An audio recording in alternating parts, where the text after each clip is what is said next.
Hello everybody and welcome to my YouTube channel. इस video में हम केमिस्ट्री का chapter number 3 of class 9 water को स्टार्ट करने वाले हैं। तो let's get started. Get ready with your notebooks and start taking down the notes. तो वाटर का जो मॉलिक्यूलर फॉर्मूला होता है वो होता है H2O। ये हम सभी लोगों को पता है। इसका मॉलिक्यूलर नेम क्या होगा, जिसे हम केमिकल नेम भी बोलते हैं, ये होगा di hydrogen oxide. Why are we calling it dihydrogen oxide? Because there are two hydrogen atoms. Di मतलब two. So two hydrogen atoms है, दिख रहा है हमें, और सिंगल ऑक्सीजन एटम है, तो इसे हम डाईहाइड्रोजन मोनोऑक्साइड भी बोल सकते हैं, डाईहाइड्रोजन ऑक्साइड भी बोल सकते हैं। इसका मॉलिक्यूलर मास क्या होगा? We know that it is how to find molecular mass of a compound. In the previous chapters we have studied. Hydrogen का 1 होता है, हाइड्रोजन एटम का एटॉमिक मास। तो दो हाइड्रोजन एटम्स है, that is 2 into 1 plus 16, oxygen का 16 होता है, सो this is 18 atomic mass unit, AMU। So molecular mass is this. ठीक है, इसके बाद आगे बढ़ते हैं। हम बात करेंगे कुछ फिजिकल प्रॉपर्टीज ऑफ वाटर की। तो हेडिंग दो, physical properties of water. Physical properties मतलब ऐसे प्रॉपर्टीज जैसे उसका टेस्ट, उसका कलर, उसका boiling point, melting point, freezing point, all these properties come under physical properties. तो सबसे पहले हम आते हैं नेचर पे, उसका नेचर कैसा होता है। Write down pure water, keep on writing and I will explain simultaneously. Pure water is clear transparent liquid. हम सभी को पता है कि क्लियर होता है और ट्रांसपेरेंट होता है। प्योर वाटर लेंगे, उसका कोई कलर नहीं होता है। इट इज कलरलेस, इसीलिए ट्रांसपेरेंट है क्योंकि कलरलेस होता है। ओडरलेस, ओडरलेस मीन्स इसका कोई स्मेल नहीं होता है, इसका कोई अपना ओडर नहीं होता है, odour means smell. And tasteless, इसका कोई टेस्ट भी नहीं होता है। The water that we drink in our homes is not the pure water. Pure water means distilled water, that is pure H2O। तो जो पानी हम पीते हैं उसमें डिजॉल्व सॉल्ट्स, डिजॉल्व गैसेस होते हैं, इसीलिए उसका कुछ टेस्ट आ जाता है। लेकिन अगर हम प्योर वाटर की बात करें यानी डिस्टिल्ड वाटर की बात करें तो वो टेस्टलेस होता है, उसका कोई टेस्ट नहीं होता है। Point number 2, boiling point. Water का boiling point at normal pressure कितना होता है? 100 डिग्री सेल्सियस। इसीलिए हमें लिखना होगा अंडर नॉर्मल प्रेशर। प्रेशर का जिक्र करना ज़रूरी है क्योंकि प्रेशर अगर चेंज होगा तो बॉइलिंग पॉइंट भी चेंज हो जाता है। तो नॉर्मल प्रेशर में, normal pressure means 1 atmospheric pressure, that is 10 to the power 5 pascal pressure. Under normal pressure pure water boils at 100 degree Celsius. तो ये है boiling point. What is the meaning of boiling point?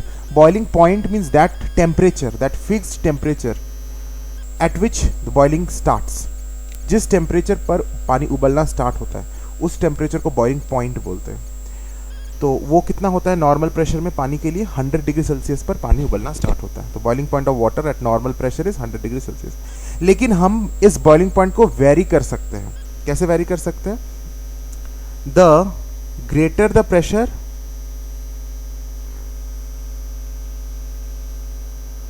The higher is the boiling point of water.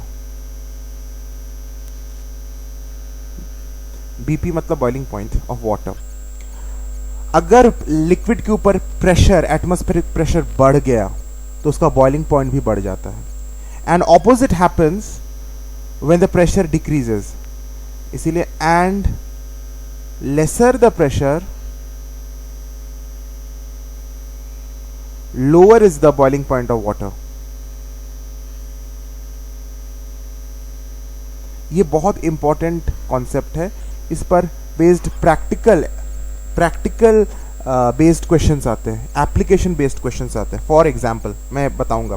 फिलहाल ये समझ लो कि pressure अगर increase हो जाएगा लिक्विड सरफेस पर तो उसका बॉइलिंग पॉइंट भी बढ़ जाएगा। यानी 100 डिग्री सेल्सियस की जगह वो 101 डिग्री सेल्सियस, 102 डिग्री सेल्सियस पर बॉयल होगा अगर प्रेशर बढ़ जाएगा तो। और लेसर द प्रेशर, अगर प्रेशर उस पर घट गया, लो प्रेशर है उसके ऊपर, तो बॉइलिंग पॉइंट विल डिक्रीज, मतलब 99 डिग्री सेल्सियस, 98 डिग्री सेल्सियस पर वो बॉयल हो जाएगा। ठीक है, साथ ही साथ एक और तरीके से हम बॉइलिंग पॉइंट को वैरी कर सकते हैं। अगर उसमें हम इम्प्योरिटीज मिला दें लिक्विड में तो हमारा बॉइलिंग पॉइंट भी इंक्रीज हो जाएगा। तो सेकेंड पॉइंट लिख दो, द बॉइलिंग पॉइंट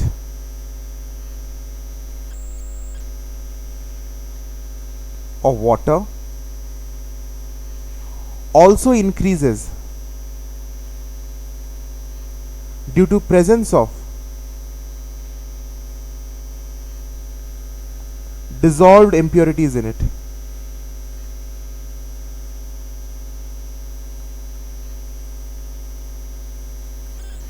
तो हमने दो चीज पढ़ा यहां पे, to ways in which the boiling point of water can be increased। एक कि प्रेशर उस पर बढ़ा दो तो बॉइलिंग पॉइंट बढ़ जाएगा, दूसरा उस वाटर में इम्प्योरिटीज अगर डिजॉल्व किया हुआ है, impurities means anything other than H2O is impurity, it may B gases dissolved in it, it may be the mineral salts dissolved in it, वो सब इम्प्योरिटीज होगा।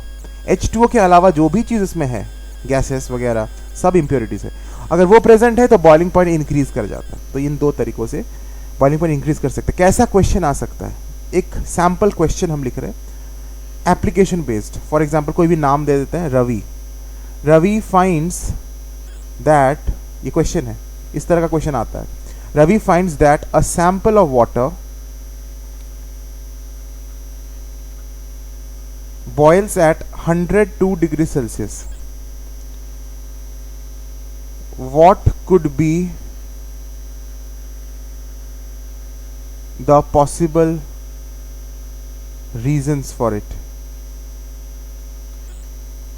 Question mark. रवि ने ये ऑब्जर्व किया कि पानी का एक सैंपल उसने लिया, उसको बॉयल किया तो वो 102 डिग्री सेल्सियस पर बॉयल हो रहा है, नॉट 100 डिग्री सेल्सियस, मतलब बॉइलिंग पॉइंट इंक्रीज हो गया।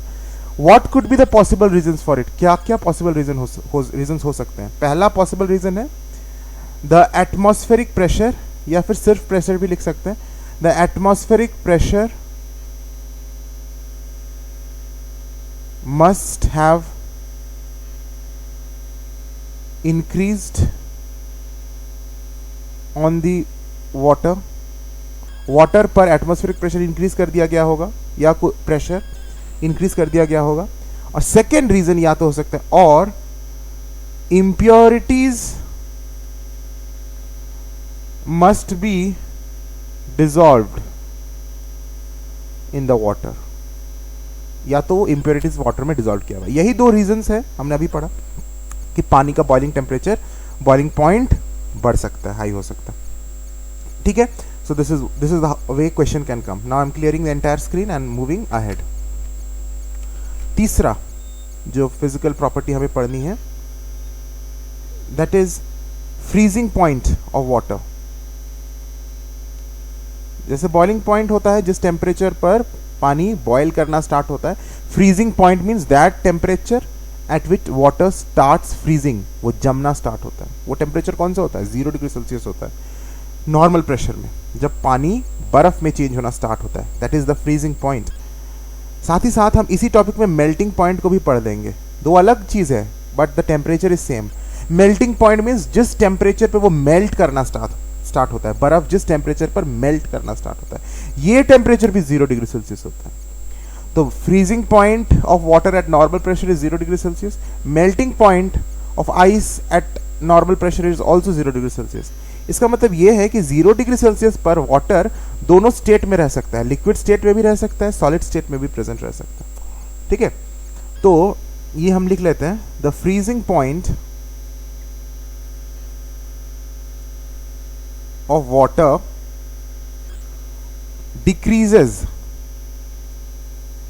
with increase in pressure। देखो क्या हमने लिखा, opposite of the previous concept. Boiling point के केस में क्या हो रहा था, प्रेशर बढ़ रहा था तो बॉइलिंग पॉइंट बढ़ रहा था, लेकिन यहां पे फ्रीजिंग पॉइंट के केस में क्या है, it increase in pressure the freezing point will decrease, freezing point of water will decrease. ये चीज हमें ध्यान में रखनी है। Similar thing happens with the dissolved impurities also, it will decrease with dissolved impurities present in it, मतलब opposite of that of boiling point। The freezing point of water decreases with the presence of, दो बार with हो गया, एक बार मिटा देता हूं, with the presence of dissolved impurities in it। लिखते चलो, because these are very important things. मैं भी लिख रहा हूं, तुम लोग भी लिखते चलो और साथ साथ समझते हुए चलो। तो freezing point of water decrease करता है डिजॉल्व इंप्योरिटीज अगर उसमें इंक्रीज कर रहा है तो, ठीक है। तो ये दो तरीकों से हम फ्रीजिंग पॉइंट को डिक्रीज कर सकते हैं, और इसको ऑपोजिट करेंगे तो इंक्रीज हो जाएगा। फोर्थ पॉइंट है डेंसिटी, पानी की डेंसिटी की बात करेंगे। यहां कुछ चीजों को हमें ध्यान में रखनी है, अच्छे से समझने की कोशिश करो। डेंसिटी, पानी का जो डेंसिटी है वो अलग अलग टेम्परेचर्स पर अलग अलग डेंसिटी हमें मिलता है। क्या मैंने बोला, मैं रिपीट करता हूं। The density of water is different at different temperatures. अगर हम उसे 10 डिग्री सेल्सियस पर देखें, उसका पानी का डेंसिटी कुछ है, 11 डिग्री सेल्सियस पर कुछ और डेंसिटी है, 12 डिग्री सेल्सियस पर अनदर डेंसिटी है। तो density of water is not fixed, it changes with change in temperature. तो भैया हम कौन सी डेंसिटी की बात को हम मानेंगे कि कोई अगर मुझे पूछ दे कि डेंसिटी ऑफ वाटर क्या है, तो हमें एक वैल्यू तो बताना है। तो हम किस टेम्परेचर के वैल्यू को हम स्टैंडर्डाइज करके बोलेंगे? तो हमने, मतलब साइंटिस्ट्स ने डिसाइड किया कि 4 डिग्री सेल्सियस में जो उसका डेंसिटी होता है उसे ही हम स्टैंडर्ड डेंसिटी मानेंगे। क्यों? क्योंकि that is the maximum density. ये 4 डिग्री सेल्सियस पर ही पानी का डेंसिटी मैक्सिमम होता है, और इसका ही वैल्यू हम बताते हैं जब हमसे कोई पूछता है कि पानी का डेंसिटी क्या होता है।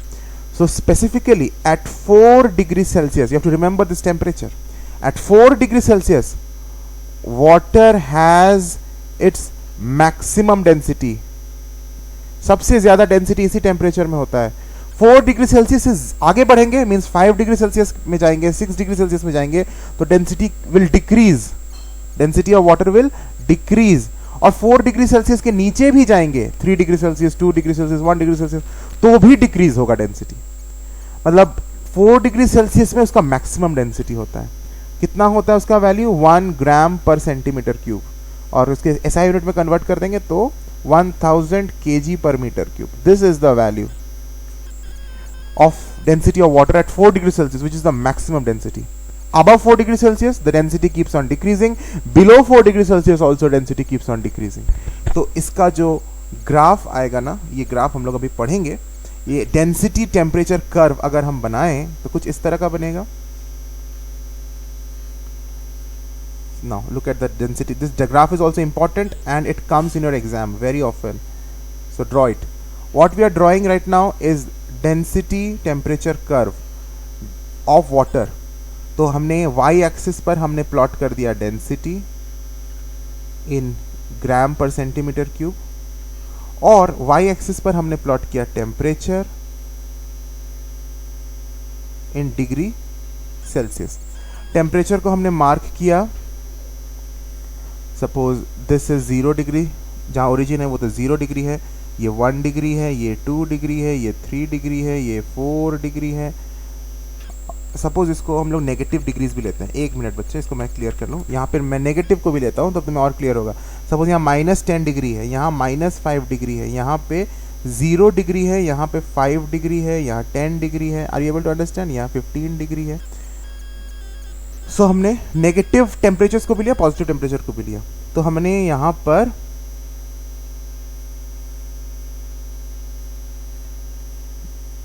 फोर डिग्री सेल्सियस को हमें लेना है। कौन सा 4 डिग्री सेल्सियस होगा? देखो ये 5 के पहले कहीं यहीं पे 4 होगा, so 4 degree Celsius shall be here. Are you able to see in the diagram? So ये 4 डिग्री सेल्सियस पर इसका मैक्सिमम डेंसिटी होगा। Suppose the maximum density shown over here 1 gram पर सेंटीमीटर क्यूब। तो ये जो 4 डिग्री हमने ड्रॉ किया, यहीं पे इसका मैक्सिमम डेंसिटी होगा, this point which I have just circled. This is the point, this is the value in the graph which shows the maximum density at 4 degree Celsius. इसके नीचे जाएंगे तो डेंसिटी डिक्रीज होगा, इसके ऊपर जाएंगे तो भी डेंसिटी डिक्रीज होगा। So this is our temperature density curve. This curve, you can see this graph is there in your book also. This graph, it is showing the maximum density of water at 4 degrees Celsius. Above 4 degrees Celsius, the graph goes down. Below 4 degrees Celsius, also the graph goes down. So what is this graph? ये figure किसका है? This figure is showing variation of density of water with temperature. ये है ये graph, variation of density of water with temperature, और इसे हम बोल सकते हैं density temperature curve of water. ठीक है। Now here also we have to understand many things. यहां तक अगर समझ में आ गया तो आगे बढ़ते हैं। नाउ डेंसिटी और वॉल्यूम का एक खास रिलेशन होता है। याद रखो, याद करो, क्लास 6 में एक फॉर्मूला पढ़े होगे तुम लोग, density is equals to mass per unit volume. Do you remember? Class 6 में पढ़े होगे। नाउ डेंसिटी और वॉल्यूम का रिलेशन देखो, इनवर्स रिलेशन है, दिख रहा है? डेंसिटी न्यूमरेटर में है तो वॉल्यूम डिनोमिनेटर में है। Means density and volume are inversely related. If density increases then volume decreases, and if density decreases then volume increases। अब ये तो पता चल गया।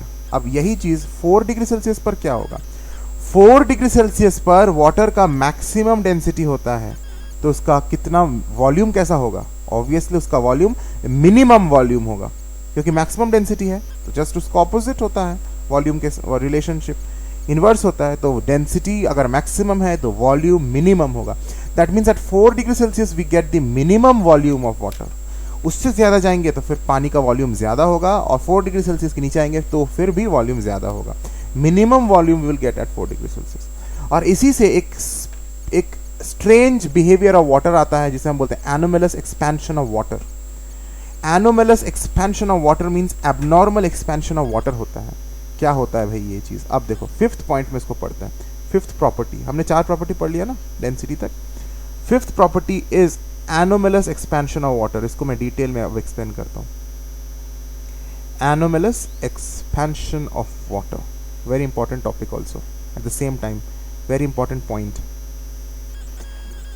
देखो कोई भी चीज को हम गर्म करते हैं तो वो एक्सपैंड करता है।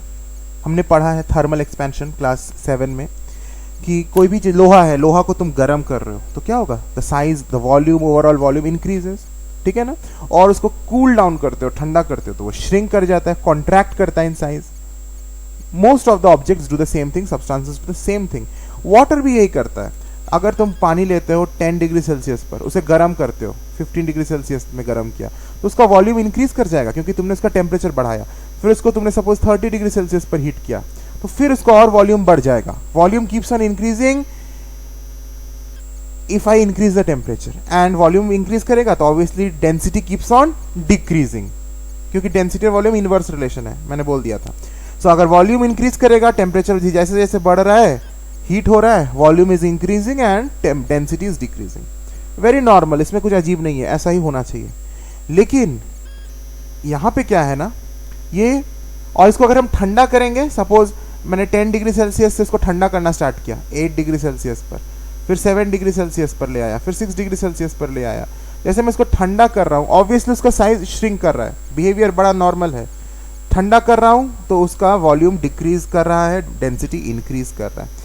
10 से 8, 8 से 6 डिग्री सेल्सियस, 6 से मैंने 5 डिग्री सेल्सियस पर गया तो भी वॉल्यूम डिक्रीज किया, डेंसिटी इंक्रीज किया। लेकिन ये कब तक होता है? 4 डिग्री सेल्सियस तक ही ऐसा होता है।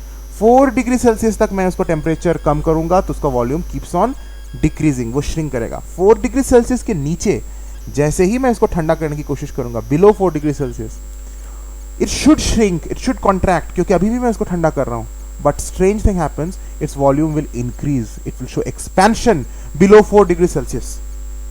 Yes, it will show expansion below 4 degrees Celsius. Means when we try to cool the water below 4 degrees Celsius, instead of contracting, it shows expansion, and this is an abnormal behavior. We call it anomalous expansion of water.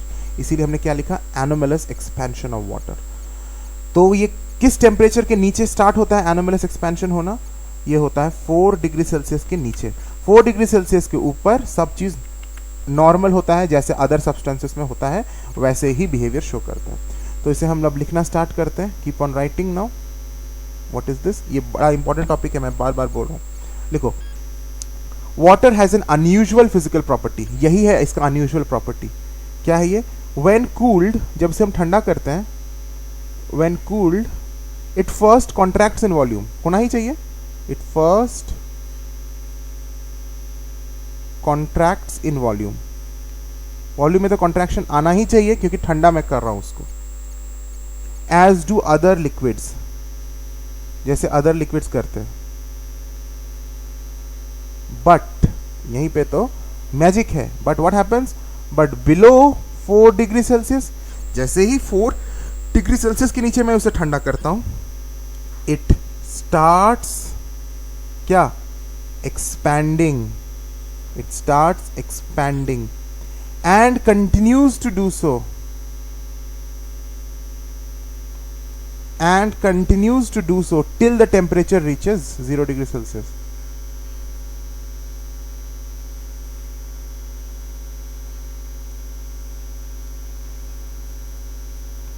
तो 0 degree Celsius तक ये करते रहता है, और इस temperature पर वो क्या हो जाता है, फिर फ्रीज हो जाता है, आइस में चेंज हो जाता है। ओके, ये इसी को बोला जाता है एनोमलस एक्सपेंशन ऑफ वाटर। बहुत इंपॉर्टेंट क्वेश्चन है, एग्जाम में आता है, explain anomalous expansion of water, तुम्हें यही चीज लिखनी है, ठीक है। इसके बाद ये क्वेश्चन आता है कि ये एनोमलस एक्सपेंशन ऑफ वाटर से एक्वाटिक लाइफ को क्या बेनिफिट होता है। एक्वाटिक लाइफ मतलब जो एनिमल्स रहते हैं पानी में, ठंड समुद्र में, जैसे फिशेस हो गए, सी हॉर्स हो गए, इनको क्या फायदा है, बेनिफिट होता है, इनको बेनिफिट मिलता है ये एनोमलस एक्सपेंशन से। जिन जगहों में बहुत ठंड पड़ती है, उन जगहों में जहां, जैसे Greenland, Greenland is a place you can see on the globe. The name is Greenland but it's not green, it's completely covered with snow. It's very cold area, snow से covered रहता है। तो वहां पे जो वाटर बॉडीज है ना, वो विंटर सीजन में पूरा जम जाता है। सपोज कोई पॉन्ड है ग्रीनलैंड में, विंटर तो वहां हमेशा रहता है, तो उसमें क्या है ना, वो पूरा जम जाता है, it completely freezes. If you see the top surface is has frozen, लेकिन the bottom part of the pond has not frozen. There is liquid water over there, and the fishes and the seahorses and the aquatic life present in that pond are surviving. तो अगर पूरा pond जम जाता तो मछलियां मर जाती, लेकिन सिर्फ टॉप लेयर ही जम जाता है, लेकिन नीचे का जो पानी है पॉन्ड में वो नहीं जमता है, it does not freeze, and thus the aquatic life survives over there. एंड यह क्यों होता है, ये इसी वजह से होता है, एनोमलस एक्सपेंशन ऑफ वाटर की वजह से। तो चलिए ये क्वेश्चन लिख लो, how is aquatic life benefited due to anomalous expansion of water। इसका आंसर लिखो, the property of anomalous expansion of water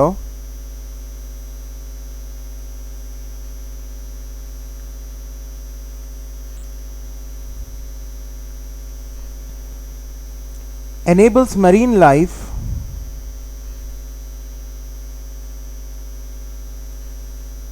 मतलब अंडर सी वाटर में जो लाइफ रहता है उसे मैरीन लाइफ बोलते हैं, aquatic life, to exist in the colder regions of the world.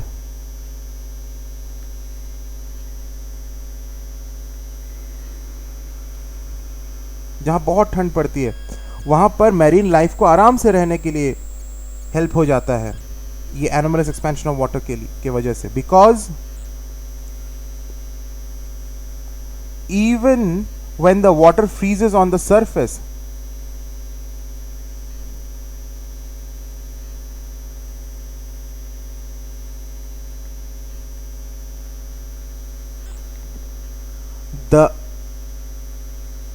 it remains a liquid.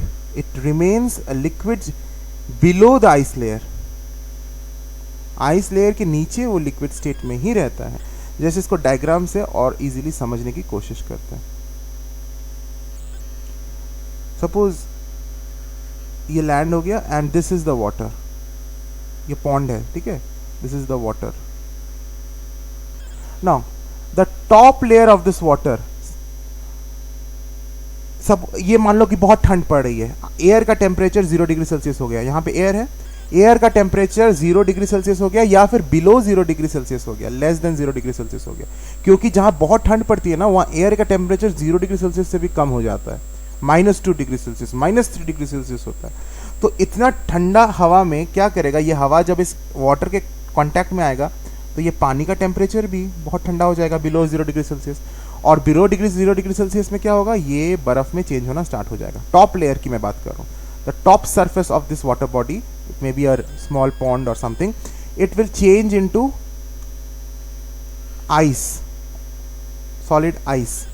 और ये पहले तो इसका टेम्परेचर ज़्यादा था, एयर के कांटेक्ट में आने से इसका टेम्परेचर धीरे धीरे घटने लगा और इसमें बिलो 4 डिग्री सेल्सियस में एनोमलस एक्सपेंशन आने लगा, यानी एक्सपैंड कर गया और फिर ये फाइनली आइस में कन्वर्ट हो गया। अब क्या हुआ ना, ये कंप्लीटली ऊपर को कवर कर दिया है। अब इसके नीचे जो एयर, जो वाटर लेयर है, इसका टेम्परेचर मान लो 0 डिग्री सेल्सियस है, उसके नीचे का जो वाटर है उसका टेम्परेचर 1 डिग्री सेल्सियस है, उसके नीचे का लेयर का वाटर का टेम्परेचर 2 डिग्री सेल्सियस है, उसके नीचे 3 डिग्री सेल्सियस है। मतलब मैं जैसे नीचे जा रहा हूं, जैसे नीचे जा रहा हूं, temperature keeps on increasing. The water level which is just in contact with the ice, it is at 0 degree Celsius. देखो ये जो यहाँ पे मैंने 0 डिग्री सेल्सियस लिखा, वो वाटर लेवल जो जस्ट पानी को टच किया हुआ है, लेकिन फिर उसके नीचे टेम्परेचर थोड़ा ज़्यादा होगा, उसके नीचे और थोड़ा ज़्यादा होगा, ऐसे नीचे चले जाएंगे 4 डिग्री 5 डिग्री 6 डिग्री सेल्सियस, ऐसे ऐसे नीचे जाते, मतलब बहुत नीचे जाएंगे तो पानी बिल्कुल ठंडा नहीं है, वहाँ पे मछलियाँ आराम से तैर रही हैं, स्टे कर रही है, रह रही हैं। That means what, this property of anomalous expansion of water is a boon, एक आशीर्वाद है for the aquatic life.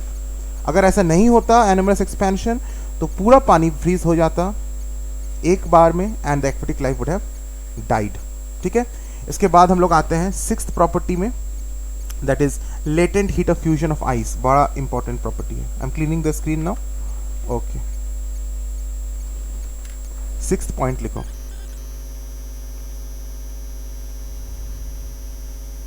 Latent heat of fusion of ice. इसका डेफिनेशन पहले लिख लो, फिर मैं इसको एक्सप्लेन करूंगा। Write down, the amount of heat energy required by ice to change into water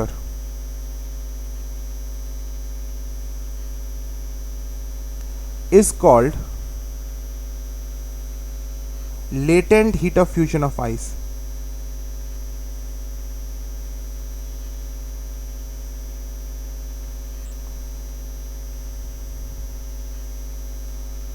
Its specific value, इसका वैल्यू भी हमें याद रखनी है, its specific value is 336 joule पर ग्राम और 80 कैलोरीज पर ग्राम।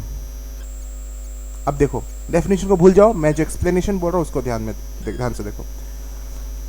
सपोज तुमने एक कंटेनर लिया, एक बीकर लिया और उसमें कुछ बर्फ रखा, बर्फ का टुकड़ा, आइस क्यूब्स,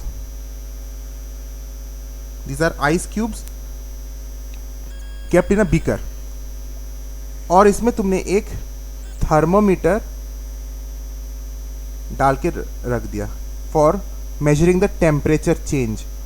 थर्मामीटर तुमने, इसका bulb of the thermometer mercury इसके आइस क्यूब में डूबा हुआ है, you can read the temperature of the contents. और नीचे से तुमने हीट दिया, बंसन बर्नर लगा दिया यहाँ पे फ्लेम और हीट किया तुमने, ठीक है, गर्म करना स्टार्ट किया।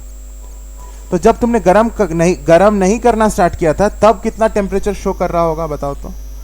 जब तुमने बंसन बर्नर नहीं जलाया था, सिर्फ थर्मामीटर डाला था आइस क्यूब्स में, ऑब्वियसली तब टेम्परेचर 0 डिग्री सेल्सियस शो कर रहा होगा, because the temperature of ice cubes is 0 degree Celsius, no doubt. लेकिन जब तुम हीट करना स्टार्ट कर दोगे ना, तब भी देखोगे, हीट तुम दे रहे हो तब भी देखोगे कि ये टेम्परेचर 0 डिग्री सेल्सियस ही है, ये बढ़ नहीं रहा है। ये एक्सपेरिमेंट करके देख सकते हो, you can do it and you will be surprised कि what I am saying is true.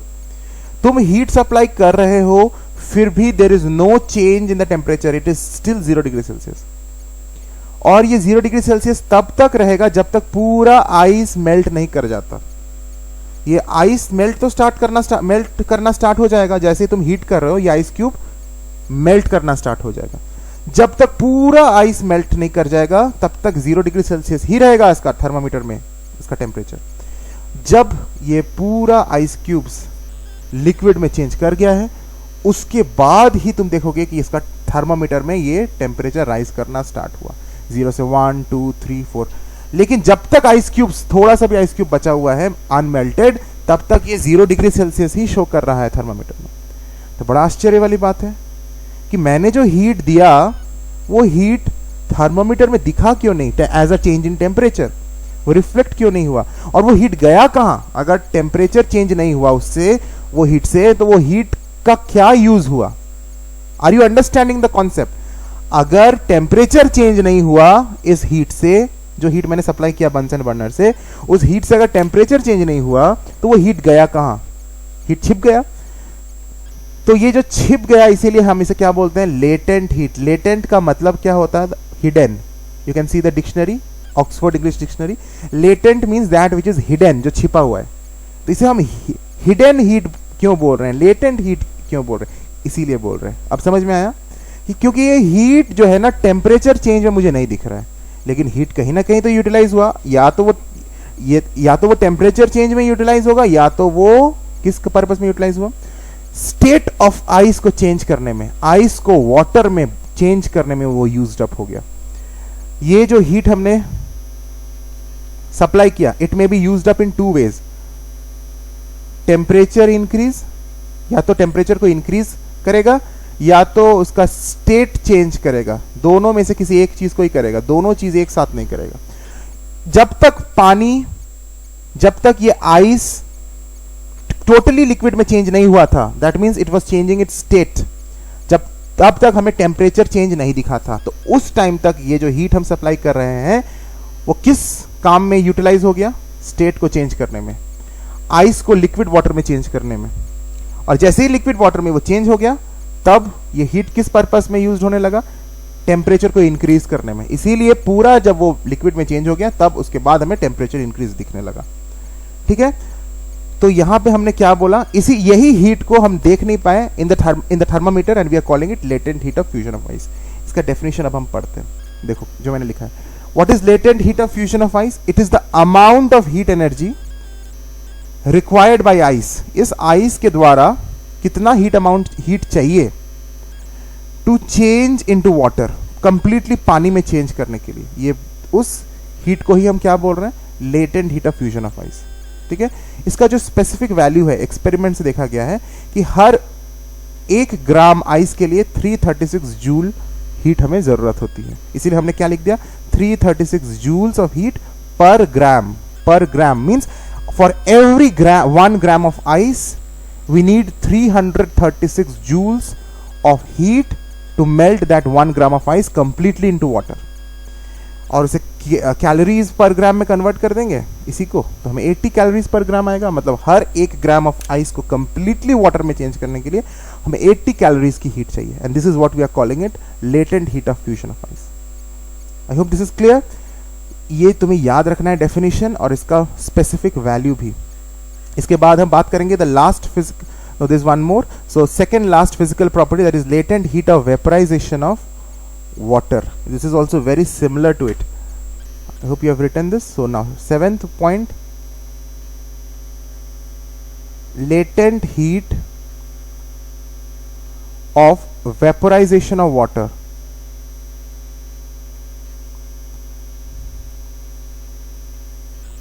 देखो यहां पे भी हमने यूज किया टर्म लेटेंट हीट, छिपा हुआ हीट है, लेकिन इसमें हम वाटर को क्या कर रहे हैं? वेपराइज कर रहे हैं। पिछला में क्या था? Fusion of ice. फ्यूजन मतलब मेल्टिंग, आइस को मेल्ट कर रहे थे। अभी हम वाटर को वेपराइज करेंगे। सेम एक्सपेरिमेंट है। तुम एक बीकर लो, उसमें पानी लो, वाटर है, सपोज कोई भी टेम्परेचर पे 30 डिग्री सेल्सियस पर पानी है, फॉर एग्जांपल 30 डिग्री सेल्सियस पर। तो तुम इसमें थर्मामीटर अगर डुबा के रखोगे तो ऑब्वियसली इसमें कितना टेम्परेचर आएगा? 30 degree Celsius, which is the temperature of water. अब तुम क्या करो, यहां पे नीचे बंसन बर्नर लगा दो, इसको हीट करना स्टार्ट करो। तो क्या होगा? Obviously you will see there is change in temperature. जैसे ही तुमने हीट करना स्टार्ट किया, ये 30 से 40 डिग्री चला जाएगा, 40 से 50, 50 से 60, 60 से 70 डिग्री, मतलब पानी गर्म हो रहा है। और टेम्परेचर इंक्रीज भी हमें दिख रहा है, 70 से 80 डिग्री सेल्सियस, 80 से 90 डिग्री सेल्सियस, 90 से जैसे 100 डिग्री सेल्सियस हुआ, उसके बाद और 100 डिग्री सेल्सियस में तो हमें पता है पानी उबलना स्टार्ट कर देता है. You will see that the water starts boiling. And 100 degree Celsius के बाद फिर ये टेम्परेचर इंक्रीज नहीं कर रहा है, it become stable over there. 100 degree Celsius के बाद you will see that even if the Bunsen burner is on, you are supplying the heat, there is no increase in temperature. So again the question comes, where is this heat going? I am supplying the heat but 100 degree Celsius तक तो increase किया, उसके बाद कहाँ गया, क्यों change नहीं हो रहा है? Obviously answer is known to you now कि अभी ये heat टेम्परेचर चेंज के लिए यूज नहीं हो रहा है, ये स्टेट चेंज के लिए यूज हो रहा है. कौन सा स्टेट? ये लिक्विड वाटर को वेपर में चेंज करने के लिए यूज्ड अप हो रहा है. क्योंकि बॉयल हो रहा है ना, उबल रहा है पानी, तो you will see that water vapour में चेंज हो रहा है. You can see water vapour also coming up. So ये जो लिक्विड वाटर है ये वेपर में चेंज हो जा रहा है, और ये जो स्टेट चेंज हो रहा है from liquid to gaseous state, vapour state, उसमें ये हीट यूज्ड अप हो रहा है 100 डिग्री सेल्सियस के ऊपर. And that heat is known as latent heat of vaporization of water. तो अब इसका लिख लेते हैं. आई थिंक समझ में आ गया है. इसका भी एक स्पेसिफिक वैल्यू है, वो भी हम लोग लिखेंगे. चलो लिख लेते हैं. the amount of heat energy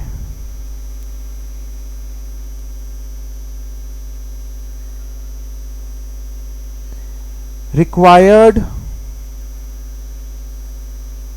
to change water into its vapor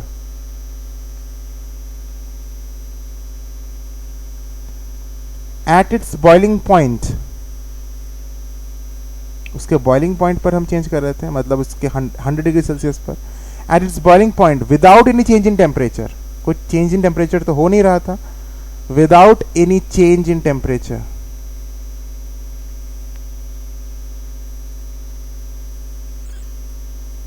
is known as latent heat of vaporization of water. Is called latent heat of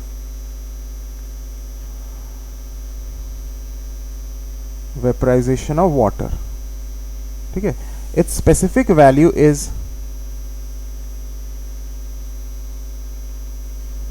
2268 joules per gram.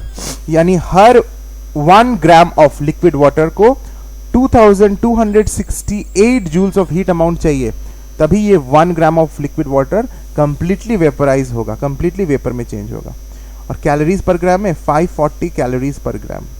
यानी हर 1 ग्राम ऑफ लिक्विड वाटर को 540 calories of heat energy लेना है, absorb करना है, then only it will completely change into vapour state. The 8th physical property, specific heat capacity.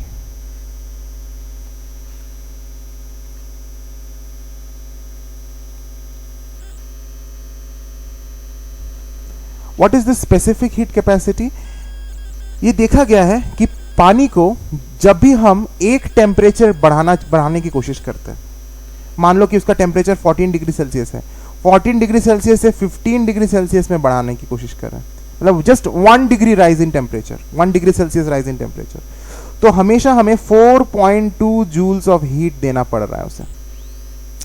4.2 joules heat. ये जो fixed amount of heat energy है जो water को देना पड़ रहा है 1 degree Celsius rise in temperature करने के लिए, उस फिक्स्ड अमाउंट ऑफ हीट को हम बोलते हैं specific heat capacity.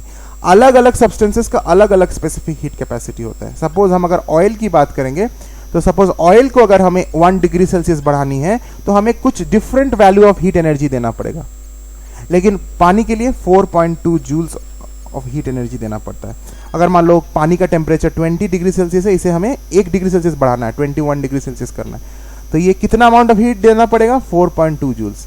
Means for every 1 degree Celsius of rise in temperature, for 1 gram of water, yes, the mass is fixed, for 1 gram of water, for every 1 degree Celsius rise of temperature, we need to give 4.2 joules of heat energy. And this fixed value of heat energy is known as specific heat energy. For water it is 4.2 joules. तो इसको definition लिख लो, बड़ा important है ये सब चीज, यही सब चीज डेफिनेशन स्कूल्स में एग्जाम्स में आता है. Right down the fixed amount of heat. ये फिक्स्ड अमाउंट ऑफ हीट होता है for different substances, different values, but it is fixed for every substance. The fixed amount of heat absorbed by कितना mass of water? 1 gram of water. The fixed amount of heat absorbed by 1 gram of water to increase its temperature by 1 degree Celsius. 1 degree Celsius increase करने के लिए is called specific heat capacity. It is, इसका value water के लिए क्या है? 4.2 joules per gram of water. ये पानी का specific heat capacity 4.2 joules per ग्राम होता है. ये बहुत ज्यादा वैल्यू है. अलग अलग दूसरे सब्सटेंसेस का स्पेसिफिक हीट कैपेसिटी कम होता है. It is less than this. तो पानी का स्पेसिफिक हीट कैपेसिटी काफी ज्यादा होता है. It has a high specific heat capacity and therefore it is used as coolant in motor car radiators, desert coolers, जो कूलर हम लोग यूज करते हैं, और मोटर कार रेडिएटर्स में भी मशीन को ठंडा रखने के लिए उसमें भी हम कौन सा लिक्विड यूज करते हैं? We use water. Why? Because its specific heat capacity is very very high. उसको गर्म होने में काफी ज्यादा हीट लगता है, उतना इजीली गर्म नहीं होता है. 1 डिग्री सेल्सियस राइज करने के लिए भी उसे ज्यादा हीट की जरूरत है. 4.2 joules is not a less heat. तो इसीलिए वो इजीली गर्म नहीं होता है, इसीलिए उसका कूलिंग प्रॉपर्टी ज्यादा रहता है. So it is used in cooling purposes.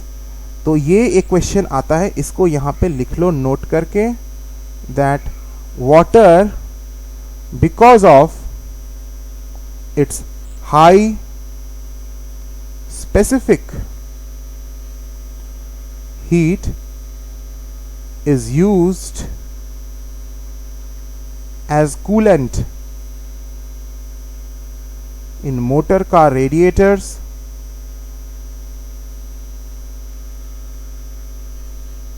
desert coolers, etc.